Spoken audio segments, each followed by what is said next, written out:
You know who it is. Let's get down to business. But first, welcome back to my channel. I know it's been a very long time, but I have a three-part series for my press-ons. So for part one, we are working on preparation.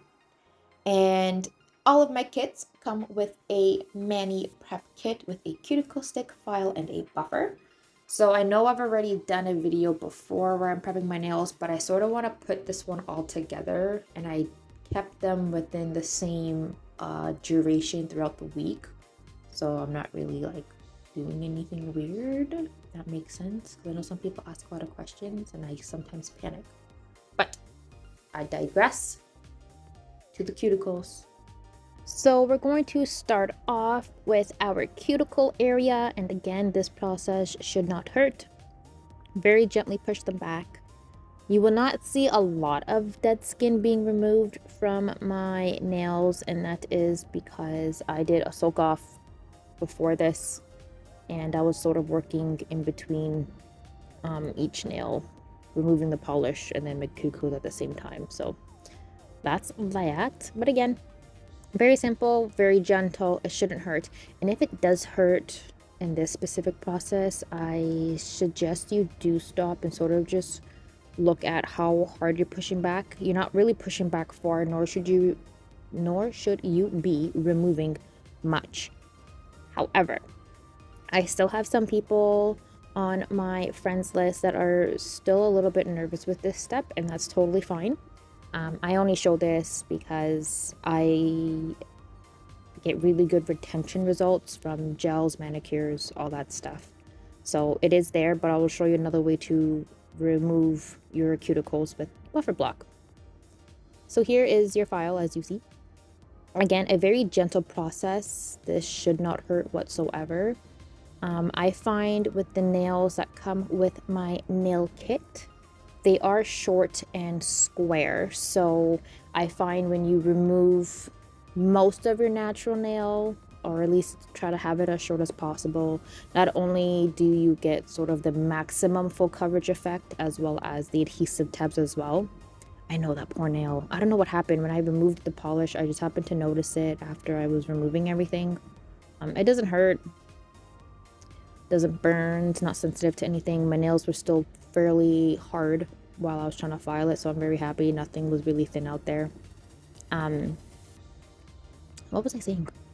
Right, so my nails do look absolutely horrendous on camera, but I promise nothing hurts, nothing sensitive, so I'm very happy about that. For your buffer block now, again, this is for this is for the people who are a little bit nervous and or hesitant using a cuticle stick to push back their cuticles. You can use the corner of the buffer block to sort of get in that area and remove it. I've done it here a couple times, but because I've already used acetone to remove my polish and I was sort of working the areas as I was going along, plus doing this video, I don't work at them too much. Again, especially with my index finger, because it was sort of broken in a weird way. That was also another nail I really didn't want to work on too much either. With the free edge of your nail, as you just saw, I find sometimes when you file it, can sometimes be a little rigidity, and the buffer block sort of smooths out the area. So again, if pushing back the cuticles, filing a natural nail, or even buffing them hurt, I suggest you stop because it really shouldn't. The best tip I can probably provide, especially through a video, is just to watch how much pressure you're using. You're not removing much, you're not pressing too hard, you're just very lightly, very gently just removing the shine, you're just removing some dead skin, you're just filing your natural nail, all that stuff. With the press-ons that come with the nail kits, they're etched. So they actually do adhere pretty good with the adhesive tabs that I bought. So I'm actually very happy with that. I got about 3 days wear. Again, I only provide the adhesive tabs because I just want to see how they sort of work for now. But I will have glue definitely down the road after I sort of see how the first few people react to it and see how they like it and whatnot. Again, here, completely off topic. You can again see me working the little nooks and crannies of my finger just to get to that cuticle area. So I know this is a brow brush, but I found this part to be just as effective, especially during my preparation side of things, and it really just gently removes any of the dust and the dead skin that you may have missed while either using the cuticle stick or the buffer block. And I also used it under my nail as well, especially when filing. The whole point of the press-ons, especially with the adhesive tabs that I'm only providing just for a bit until I get a little bit more feedback on them, is to make sure that they adhere nicely and they do what they're meant to do. So this first part of the video is basically done. We pushed back our cuticles, we filed our nails, we buffed out our surfaces, we cleaned everything off, and now we're going to cleanse and dehydrate with an alcohol pad. Each kit comes with 2, but I'm only using 1 because I'm only doing the one hand, because I'm not going to do anything different on the left hand. So this part, again, from beginning all the way to the end, this is it. The next part of this video, I don't think I sped anything up, but we're going to go down to measuring. So all of my sizing kits will have 15 sizes. You're going to basically get this, but obviously in a lot prettier packaging. And you can tell here that I've tried to do this a couple times, as I wasn't able to actually show you how to measure the way I wanted to. So I sort of had to do it a different way.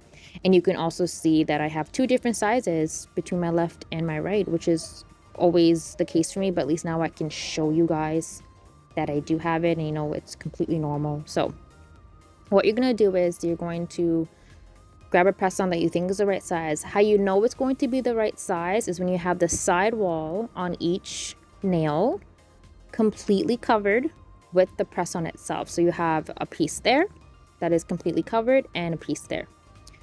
Keep the nail aside, move on to your next finger. Now, because this one here has an injury, I want to definitely make sure that this one's covered nicely. So again, you're going to look at your side wall, make sure it's covered nicely. And again, because of damaged nail, I want to make sure it's covered as well, so there is no more, what's the word? Accidents, I guess, to it. Again, repeat the process. You fit it on. I like to make sure it's like nice and snug near the cuticle area. Make sure it's fitting side wall to side wall. Put the nail down, move on to the next one. Now, what I really liked about the sizing kit that I found, especially with the pinkies, I've always had a difficult time measuring my pinkies. Either what I had was way too big or way too small. So if you find the nails to be slightly too big or way too small, I always try to go the size up. That way, if it is actually too big, you can always file it down to your size. Now with the pinky here, it was actually one of the additional sizes that came with the sizing kit, which I'm very happy about, because I think this was a 9.5 if I'm not mistaken. So here you have it. Here are all the sizes that you get in your kit. Those are the additional sizes that were just highlighted there. And between this and measuring, we have finished everything. So for my thumb, we have a 3. My index finger, we have an 8. My middle finger, we have a 5. My ring finger is a 7. And my pinky is a teeny tiny 9.5. So there you have it. We have prepped, we have pushed our cuticles back, we have out our natural nails, we buffed the surface, we've measured, and now we're down to the nail tabs. The same steps that we did for our press-ons, we're going to use for our nail tabs as well. So each of my kits come with 24 tabs. The best way to get the most out of it is to make sure that they are fitting nice and snug against sidewall to sidewall on your nails. So I found this tab here worked the best on my thumb. You repeat the process again from your thumb to your pinky, pinky to your thumb, however where you're working at it. And the reason why I recommended, my goodness, keeping your nails short is because I found when I was looking at these tabs, most of the tabs actually covered my entire nail bed. So I was actually pretty good with it, knowing that, again, I'm getting that full coverage effect with them. I found when I was done with the tabs, you know, you still have a few left over, which was fine. I found the ones that were too big, you can always cut them down to your size.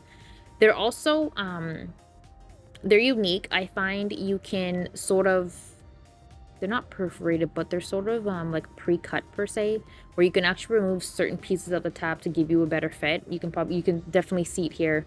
So choice is yours. Definitely you can do it on this time around. The press-ons that I am making are reusable. I will show you how to remove the nail tabs in part 3. Super short video. Again, all the steps here are fairly easy, very repetitive, and if you have any questions, you know where to find me. And there you have it. Part 1 is done. 30 recordings later. Don't forget to like, comment, and subscribe to my channel. You can follow me on Instagram and TikTok. But until then, I'll see you next time.